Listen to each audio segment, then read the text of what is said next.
In a small, modest home in Tupelo, Mississippi, the Presley family lived under the weight of constant financial struggle.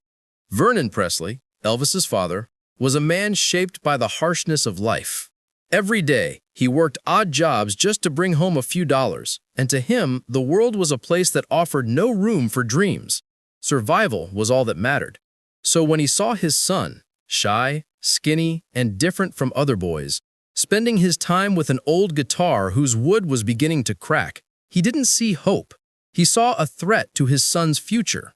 In his mind, playing guitar was not a job. Playing guitar wouldn't pay bills. Playing guitar wouldn't save the family from hardship. One scorching afternoon, when Elvis came home from school carrying that worn-out guitar, his father stood at the door with a look of disappointment. Without many words, he took the guitar from Elvis's hands, walked to the back of the house, and threw it into the trash. "Stop wasting your time," he said sharply. "Find something real, a real job." The words struck like a blade through the heart of a boy barely in his teens. Elvis stood there, frozen, unsure whether to feel angry or crushed. He didn't understand why his father couldn't believe in him. That night, Elvis sat silently at the edge of his bed, staring out the window where the moonlight slipped in. He didn't cry, but his heart felt as though it had collapsed. The guitar wasn't just an instrument. It was his only friend, the one thing that made him feel like he had a place in the world. When he played it, the world stopped judging him. But now that friend was gone, not because of fate, but because of the person who was supposed to support him the most. Yet in the middle of that painful disappointment, something else began to grow inside him. A small spark of determination, faint but persistent. If his father didn't believe in him, if people thought music was a useless pursuit, then he would make them see. He would prove that the guitar was not just a hobby, that music was not just a childish dream. He would turn it into reality. Day by day, Elvis poured himself deeper into his desire to answer that rejection, not with anger, but with hard work. He listened to gospel music in church, watching every movement of the singers. He borrowed a friend's guitar and practiced chords until his fingers hurt. He was no longer playing just for fun. He played to survive, to find his voice, to find himself. When the Presley family moved to Memphis, new opportunities began to appear. The city was bigger, louder, more alive.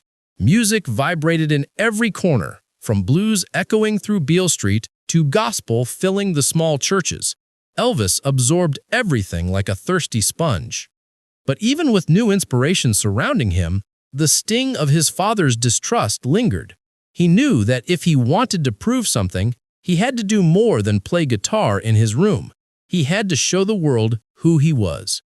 At 18, with courage bordering on recklessness, Elvis walked into Sun Records. He had no money, no connections. All he carried was a voice, a dream, and an old wound that had become his fuel. When he sang into the microphone for the first time, his voice trembled with a softness full of emotion, something fresh, something unheard. Sam Phillips, the owner, wasn't immediately blown away, but he recognized something unique in the shy young man, something raw and real. Elvis went home that day with a pounding heart. He didn't know whether he had been chosen or dismissed, but deep inside he felt something new, pride. For the first time, someone outside his family had heard him sing. That was enough to push him forward.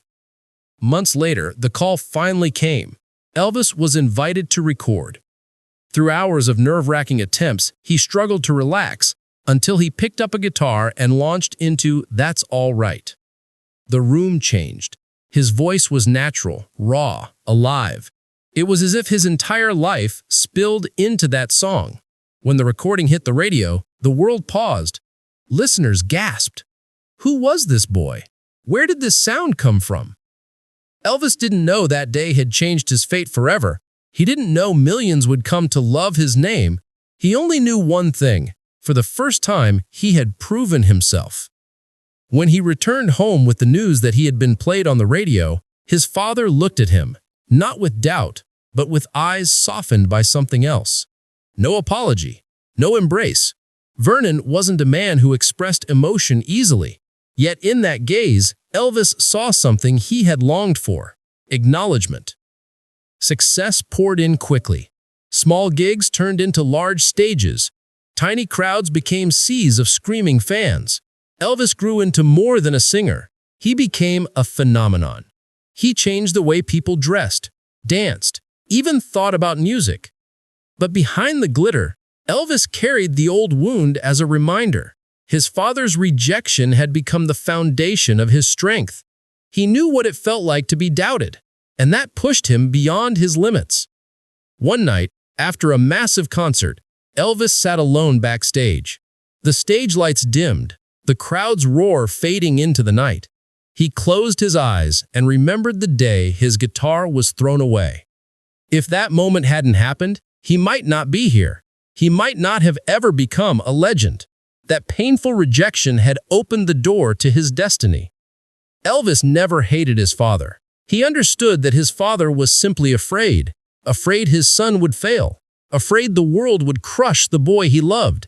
In the end, when Elvis rose to fame, he gave his family a life they never imagined.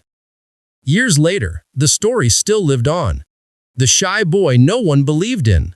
The child mocked and discouraged. The dreamer told he was wasting time. Yet he didn't quit. He didn't stop.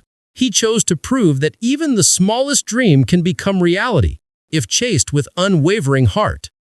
And now, generations later, Elvis's journey continues to inspire. His name echoes as the king of rock and roll. But behind the legend is a universal message: never let someone else decide your worth. Elvis's story reminds us that rejection, pressure, and pain can become the foundation of something great. And if a shy boy from Tupelo could rise from having his guitar thrown in the trash to becoming a global icon, then anyone can rise from their own struggles to create something extraordinary. Elvis didn't just prove his father wrong, he proved the world wrong. And he did it with the very thing people once thought was useless: a guitar. And through that journey, Elvis built a legacy that would outlive generations, showing that belief in oneself is more powerful than any doubt the world can cast.